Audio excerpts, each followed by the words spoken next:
Isang magandang araw po mga kaparmers. Sa ngayon po, nandito po ako ngayon sa aking farm. Dito po sa taniman ng sweet basil. Ito po ay isang variety ng basil.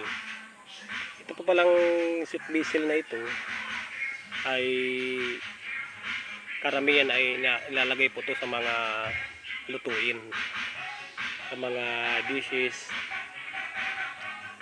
Ilalagay din po ito sa mga isda at karne.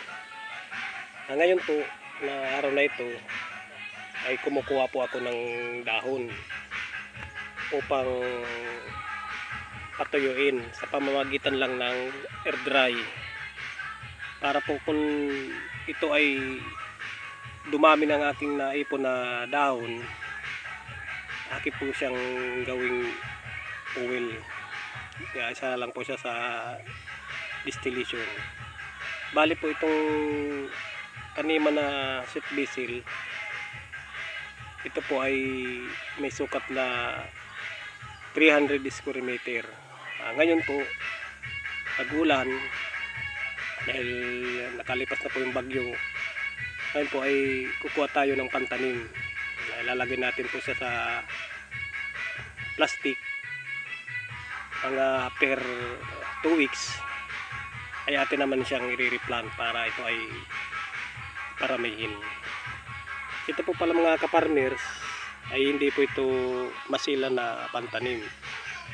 Ang gagawin lang po natin dyan ay kukuha tayo ng mga cuttings. Ngayon po ituturo ko po sa inyo ganito. Puputulin nyo lang po yan, ganyan. Pagkaputol po ng ganyan, alisan mo lang po yan ng mga dahon. Ganito po, alisan mo lang ang dahon. Ito po ay itatanim nyo na sa plastic bag o kaya plastic na maliliit, yung nalagyan ng repackaging. Ngayon po, kung gagamitin nyo lang para mas madali po siyang magkaroon ng ugat dito, ay kumuha po kayo ng aloe vera.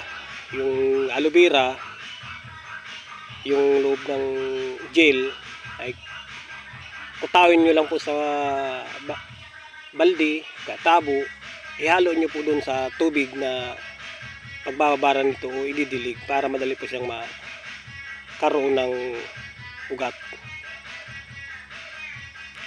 Ngayon po mga kaparmers, ito na po yung pinagkuha natin ng mga pantanim. Babawasan pa po yan dahil malago. Yun po ang ating ipunin para gawing essential oil. Ito po ang mga napagkuhanan na sweet basil. Ito po yung mga tayo sweet basil ay isang buwan na po ito na nakatanim.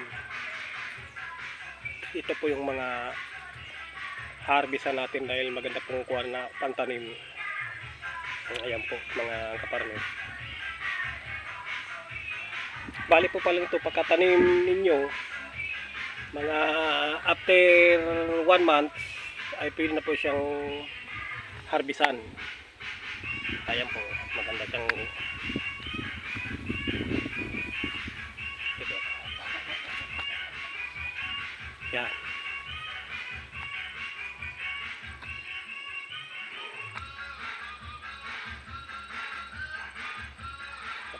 Ito po ang isang buwan na pagkatanim. Ito po pala ay mayroon ding piste. Ito po pala mga kaparmers ay mayroon din itong piste. Ang piste po nito yung maliit na uod. Ngayon po ang ginagawa ko po ditong pantabi ng piste, ito pong kahoy na ito na tinatawag na neem tree. Ngayon po ang ginagawa ko dyan, kukunin yung dahon, didikdikin, ilagay lang sa timba, lagyan ng tubig at ilagay doon sa sprayer. Yun na siyang sprayer dito sa mga tanim na sweet basil, kasi ginagawa pa namin itong pulbos na basil para ilagay na lang sa mga lutuin. Taktak na lang upang madali na siyang ilagay sa mga lutuin. Ngayon, itong part na ito ng basil na ito,